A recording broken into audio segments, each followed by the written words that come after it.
Hi students, welcome to FS 102, Introduction to the College Experience. My name is Professor Ogle and I will be your instructor this semester. I wanted to take some time to just go over the course, the navigation of the course, how the course is set up, and answer any questions you may have. The first thing that I really want to make you aware of is that I'm here to help you. If you have anything, questions related to HACC, the course, something's confusing to you, always feel free to reach out to me. I check my email regularly. I also have given you my cell phone number on both the syllabus and on the main page of the D2L shell. So feel free to text me. A lot of students like to text me, and that's the quickest way that you'll get a response is just by texting me, because I usually always have my phone with me and can get right back to you unless I'm physically teaching a class. So always feel free to text me. That's not a problem at all. But I do check my email very regularly, except for on the weekends. I might not check it as much. That's where the texting might be better over the weekend. So as you'll see right now, I'm just in the My HACC screen, and we'll go ahead and go into our D2L. And as it's loading, the first thing that I want to make you aware of is all the different D2L tutorials. So if this is your first class that you're taking online, you will probably want to view these things right here, the student D2L tutorials. They're tutorials that just kind of go through, how do you use the discussion posts? How do you use the Dropbox, which is basically where you download your assignments? How do you attach documents in D2L? How do you take quizzes?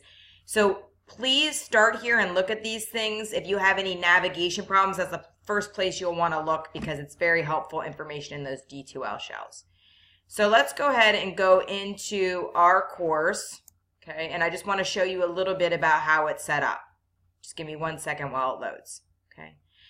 So what you'll see is at the top, these are all the different navigation bars in the course. So we have a course home button that just brings you back to this main screen. Okay, we have a content button which links you to all the different modules. The class is set up in weekly modules. So that's what you'll be kind of looking the most at. This is another link to the discussion posts. We'll be doing a discussion post each week. This links you to that.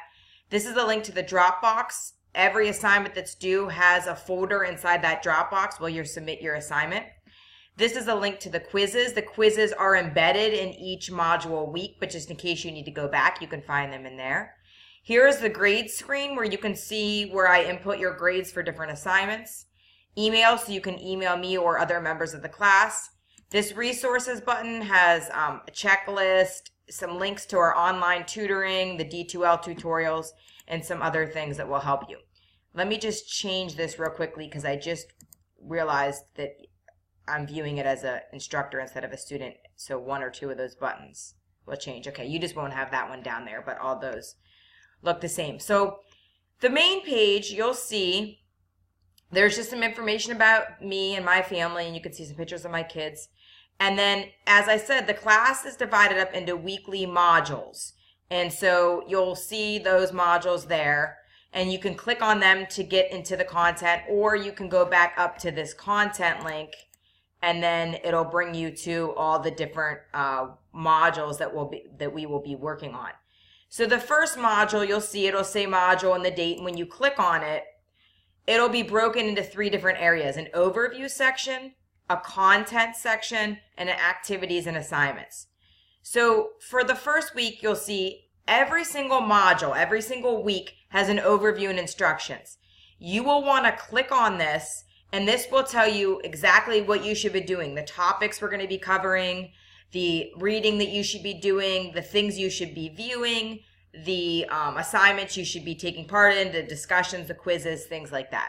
There's also a checklist each week, but the most important thing for each week is that you read the overview and instructions. A lot of times students will get confused about something, or they'll email me a question or text me because they're confused, and it's already in the overview and instructions. So just make sure you read over that very carefully. Okay. There's also a checklist for each module, so you can check off the important assignments that are due each week. I'm going to open up the course syllabus here. That's, one of the first things you'll want to look at, just to familiarize yourself with the policies for the course. And the thing I want to call your attention to, because you'll want to read through it all, is the last couple pages that has the schedule of activities. And so right here, the schedule of activities, this lists each module, the days that it runs, the topics that are going to be covered, and the assignments that are due. So if I were you, I tell most students, print out your syllabus and just cross things off as you do them, so that you don't get disorganized and get confused. Because as you know, in a face-to-face class, it's very easy because I can be constantly reminding you. But in an online class, it's a lot more, self-management and making sure you're aware of due dates and just being organized. So make sure that you look at this and cross things off as you go through them. So going back, I'm just going back to the content section. So again, you'll want to pay attention to the dates, paying specific attention to the last module when the date ends, because sometimes it ends a little bit earlier than some of the other modules based on time. So just look through that. Okay. So again, the main thing is making sure each week you really read this overview and instructions. It will give you a step-by-step guide to what you're going to be, what you need to complete. So as I said, each weekly module is set up. There's an overview that'll have all the kind of like the instructions for the week. The content, that's kind of the items you need to view, the videos you need to look at, PowerPoints, things like that, and a discussion, and the activities and assignments, which will be all the homework that's due, the discussion post, the quizzes. So make sure you look through all that stuff. And just a note, there's quizzes. We have a number of quizzes in the class. Do not take the quiz, like in the module that it's assigned, until you're done with reviewing all the content for that week and reading the textbook reading, because it will include all material from all that stuff. Okay, so just a couple notes. So we have a discussion post due every week. So when you click on how you work the discussion posts, is you'll click on it and you can read what my question. So for example, the first is just some introductions. Okay, and every student, in order to get full discussion post points, you're required to respond to my initial post, and then you need to respond to at least one classmate's post. Now, if a student responds to your post, you responding to the student doesn't count. That's good, and I want you to do that, and that's a great way to be engaged and have professionalism in the class. But you have to respond to an individual's their original post and my original post. So how you would respond to my post right here is you would put start a new thread, and then you would just put whatever you want to call it. So if you want to call it, introductions, and then you type your answers here to my questions and then press post. And that'll bring your post back up where everybody can see it. Okay. And then when they put theirs, there'll be a reply button where you can reply to their response. With the Dropbox, when you click on the Dropbox, you'll see there's a little folder for each assignment that's due. So for example, the student info sheet is due the first week of class. So what you'll do is you'll find the student info sheet inside the content section. So for example, and again, let me bring it up.